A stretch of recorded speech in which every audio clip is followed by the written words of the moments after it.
इस वीडियो में मैं आपके लिए कुछ ग्रामर की बातें लाया हूँ। और ग्रामर की बात हो और वॉइस की बात ना हो तो ये पॉसिबल ही नहीं है। ग्रामर में दो तीन जो पोर्शंस हैं वो बहुत इम्पॉर्टेंट हैं पूरे के पूरे स्कूल लाइफ में। उसमें एक तो है टेंस, दूसरा ये वॉइस और नरेशन। ये सब बहुत ही इम्पॉर्टेंट है एग्जामिनेशन पॉइंट ऑफ व्यू से। तो बोर्ड का एग्ज़ाम होने वाला है, उसमें भी वॉइस का कुछ ना कुछ क्वेश्चन आता है। और ये इजी है, अगर आप कॉन्सेप्ट समझ लें तो बहुत इजी है। ये 2+2 = 4 जैसा इसका रूल है। इस वीडियो में मैं चाह रहा हूँ कि टेंस का जो कंटिन्यूअस है, कंटिन्यूअस टेंस जो है उस पर आपको सिखा दूँ। जान लीजिए कंटिन्यूअस टेंस में प्रेजेंट कंटिन्यूअस, पास्ट कंटिन्यूअस और फ्यूचर कंटिन्यूअस, 3 कंटिन्यूअस हैं। एक गुड न्यूज़ ये है कि फ्यूचर कंटिन्यूअस का पैसिव नहीं बनता है, तो 2 ही पढ़ना है, प्रेजेंट कंटिन्यूअस और पास्ट कंटिन्यूअस। आइए ज़रा पढ़ते हैं। वॉइस का बेसिक आइडिया क्या है कि बोलने का ये एक पॉइंट ऑफ व्यू है। जैसे अगर कोई बोल रहा है कि मैं कच्चा आम तोड़ रहा हूँ, तो ये एक्टिव वॉइस हो गया, क्योंकि यहाँ पर मैं जो तोड़ने का काम कर रहा है वो है मैं, उसे हाईलाइट किया जा रहा है, इसलिए ये एक्टिव हो गया वॉइस। अगर ये बोला जाए कि कच्चा आम तोड़ा जा रहा है, तो अब यहाँ पर तोड़ने का काम कच्चा आम नहीं कर रहा है, वो तो टूटने का काम कर रहा है, लेकिन उसे ही पहले ले आए, कच्चा आम तोड़ा जा रहा है, तो ये पैसिव वॉइस हो गया। अगला पॉइंट है वो ये है कि वॉइस में B+V3 का कॉन्सेप्ट वो न्यूक्लियस है। पैसिव बनाने के लिए इसको जानना ही काफ़ी हो जाएगा।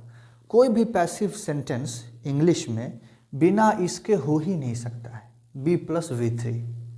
अच्छा, बी के रूप अनेक हैं। बी जो है वो इज़ भी बी है, एम भी बी है, आर, वाज, वर, बी तो खुद बी है ही, बीइंग भी बी है और बीन भी बी है। तो ये 8 रूप हैं, उसमें से कोई ना कोई होगा।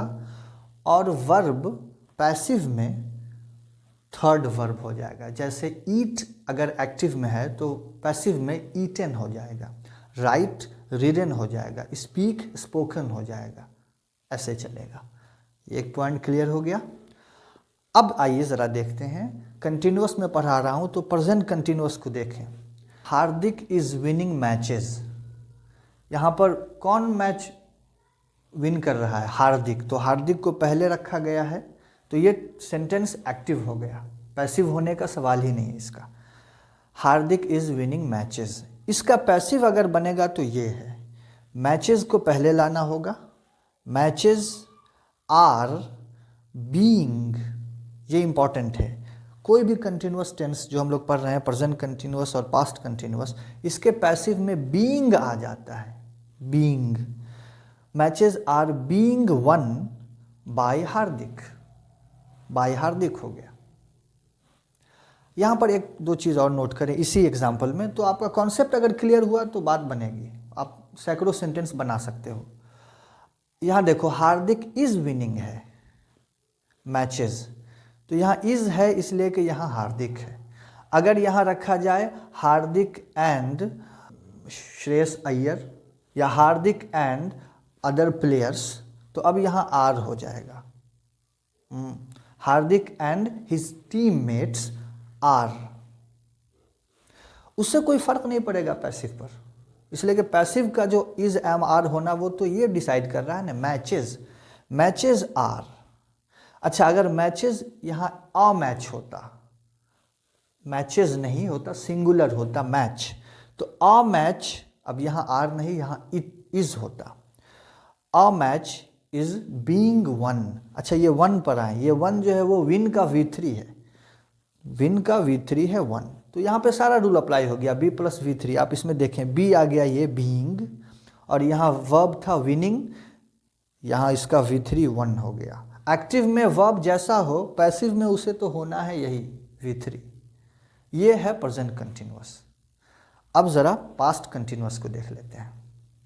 यहाँ देखें, the cat was not chasing rats, past continuous है, इसका पैसिव आप खुद बनाइए।